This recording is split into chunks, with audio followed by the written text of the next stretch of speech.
सुवटा खाली रह गया, सुवटा कहते तोते को, पार पहुंचा नाही, ऐसे राम राम प्राणी कहे वो जम की नगरी जाही।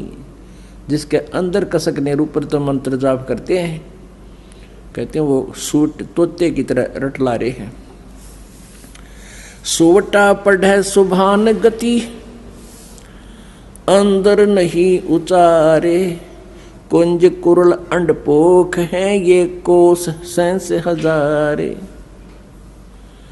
कुंज कुरल हरि हेत जप अलल पंख गए नारे, हृदय शुद्ध शरीर सरिये कच्छप दृष्टि निहार। कितना अच्छा ज्ञान दिया, कितना एक सटीक उदाहरण दिया परमात्मा ने, एग्जाम्पल दिया है कि सुवा पढ़े सुभान गति, स्वाभाविक पढ़ रहा है तोता तो, अंदर नहीं उचारे, और कुंज कुरल अंडपोख हैं ये कोस सहस हजार। इधर जो ये कुंज आती है ना, कुंज सर्दियों इनमें वर्षा के दिनों में कुंज आती है, कुंज पक्षी होते हैं, और वो इधर बहुत दूर से आती हैं, हजारों कोस दूर से।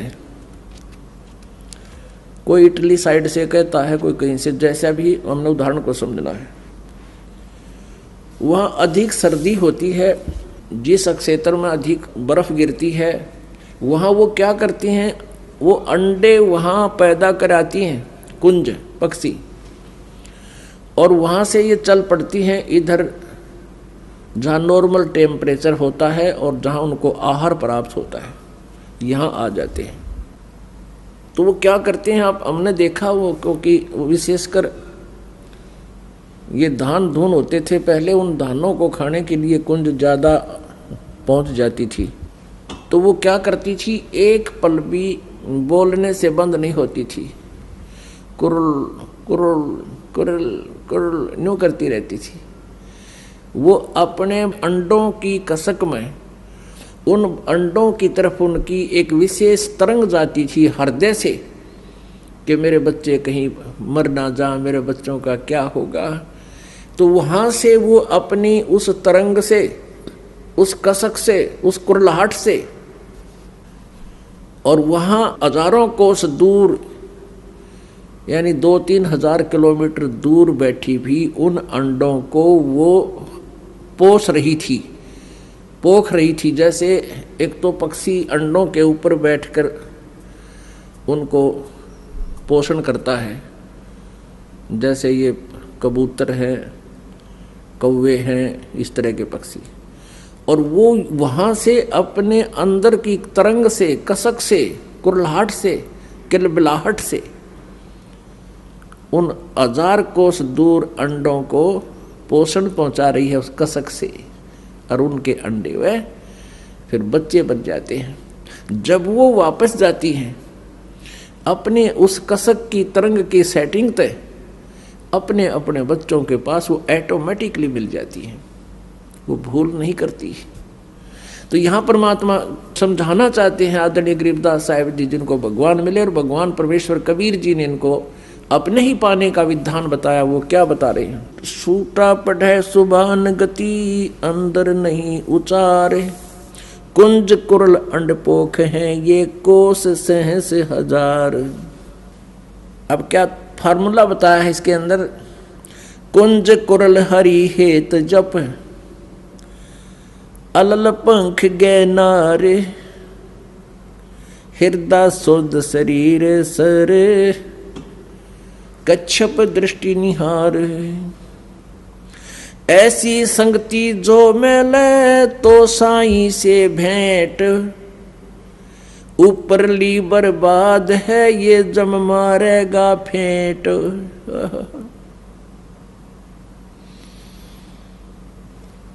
ऐसे यदि आप परमात्मा को याद करते हो तो आपकी सफल होगी, आपका साईं परमात्मा से भेंट माने साक्षात्कार होगा। कुंज कुरल हरि हेत जप, अलल पंख गए नारे, हृदय शुद्ध शरीर सरन्यो कच्छप दृष्ट निहारे। जैसे आप जी ने यजुर्वेद अध्याय नंबर 40 के श्लोक नंबर 15 में, मंत्र नंबर 15 में सुना, उसमें क्या लिखा है? वायु अनिलम अमृतम अथिदम भस्मांतम शरीरम ओम करतो समर किलबे समर और कर्त्युम समर। यदि तुमने ब्रह्म तक का लाभ लेना है, उसकी भी साधना करने का ये तरीका है। ओम नाम का जाप कर, काम करते करते कर। और किलबे माने किलबिलाहट के साथ, विशेष कसक के साथ, जैसे कुंज पक्षी अपने बच्चों की एक पल भी याद नहीं भूलता और हृदय से याद करता है, कुरुल कुरुल, यानी विशेष किलबिलाहट से, विशेष कसक के साथ। किलबे माने ऐसे ढंग से जाप कर जैसे कुंज पक्षी अपने बच्चों को, अंडों को याद करता है कुरलाहट से, अंदर की कसक से, उसको किलबे बोलते हैं। और कर्तुम समर, अपने जीवन का मूल कर्तव्य जानकर कि मनुष्य जीवन मनुष्य परमात्मा प्राप्ति के लिए ही मिला है, ऐसे भगवान जब, तो तब कैसे होगा? ऐसी संगति जय मिले तो साईं से भेंट, ऊपरली बर्बाद है जब मारेगा फेंट। ऐसे जब तुम साधना करोगे इसी कसक के साथ, तो परमात्मा का साक्षात्कार होगा। और ऊपरली बर्बाद है, ऊपर हाथ माला फेर दी, कहते परमात्मा कहते वो अच्छी बात है, अगर उसमें मंत्र में ध्यान रहा है तो वो सफल है। नहीं तो परमात्मा कहते हैं जीव या तो मुख में परे फिरे और माला फिरे कर्मा ही, कर्मा ने हाथ में, और मनुआ तो चौं दिस फिरे, ये तो सिमरना ही। विशेष कसक के साथ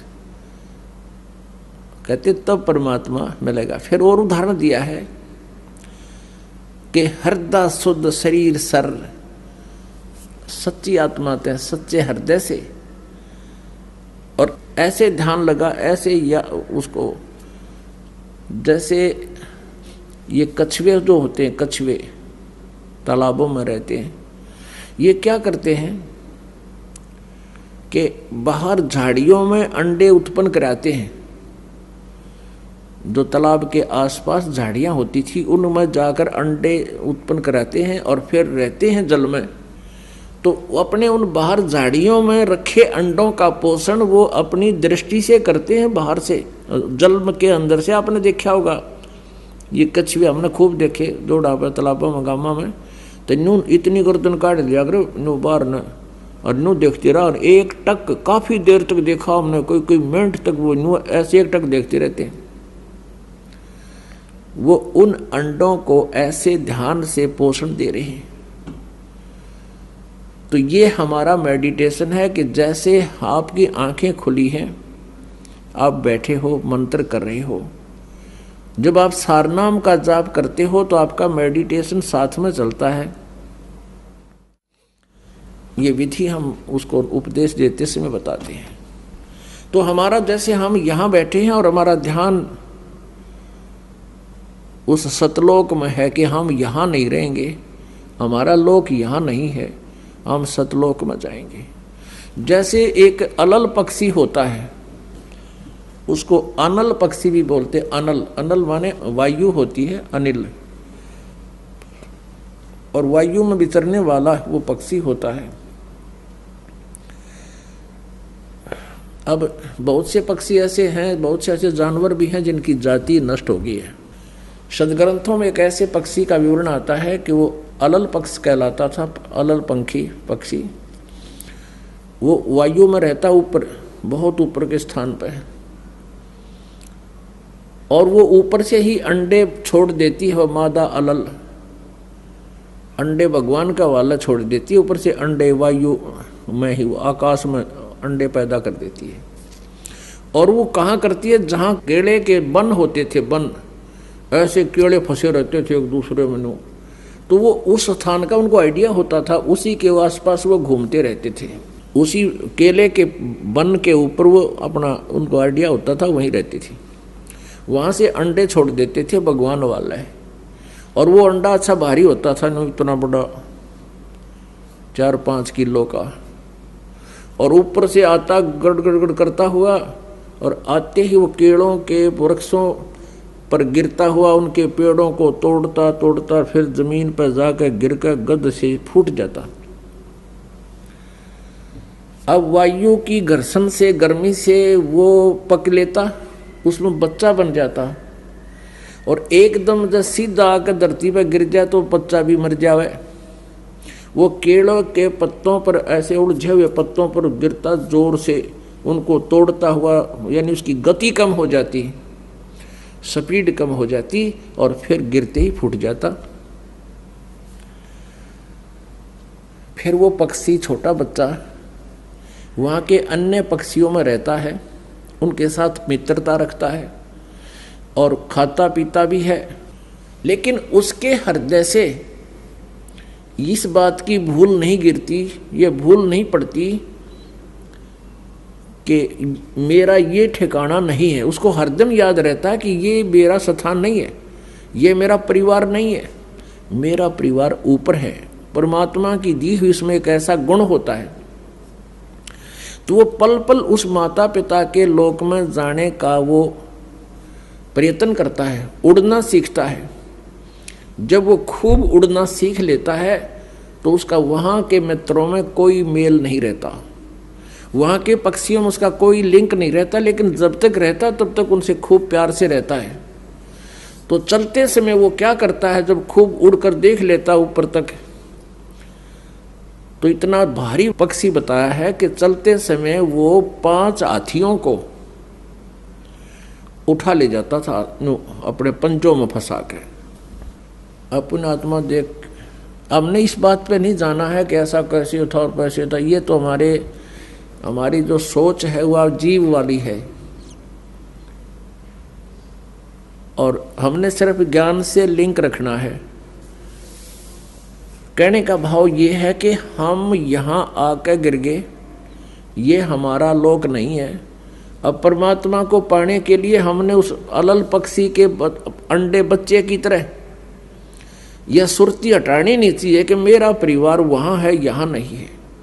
जब तक हमारा संसार में संपर्क है, सबसे प्यार से रहें, और जब हम भक्ति करके दृढ़ हो जाएंगे, खूब भक्ति कमाई हमारी हो जाएगी, तब हम अपने ऑटोमेटिकली सीधे इस भक्ति को लेकर अपने सतलोक चले जाएंगे।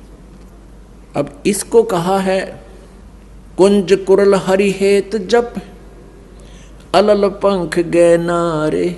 अलल पंख, अब इसमें एक पंक्ति में परमात्मा की अमरवाणी में 3 एग्जाम्पल दे दिए हैं। कुंज कुरल हरि हेत जप, कुंज जैसे कुरलाहट से, कलबलाहट से, किलवे समर,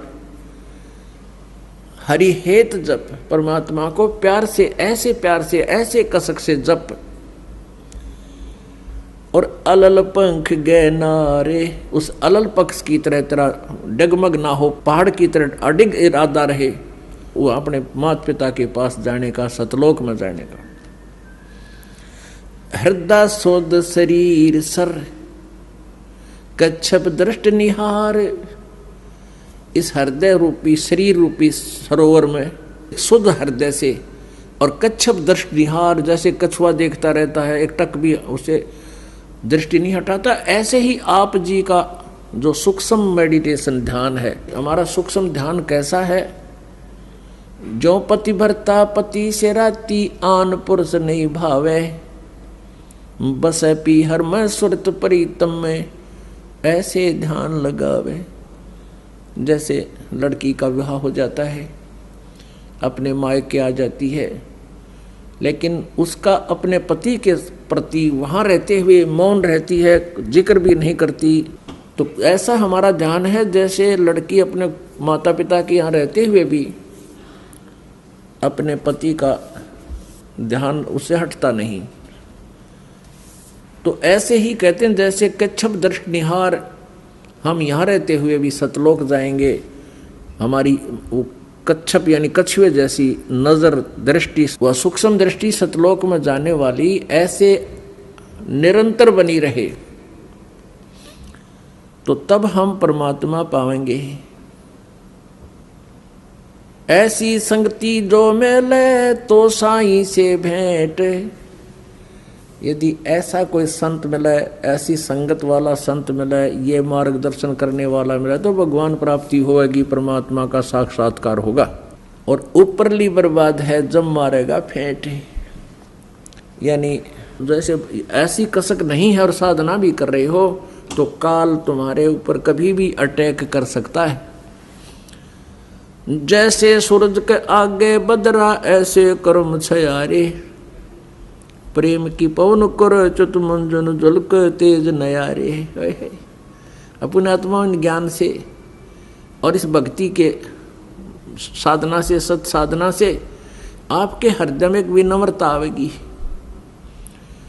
एक विशेष प्रेम जागेगा भगवान का। और वो उस प्रेम की दशा बहुत अजीबोगरीब होती है।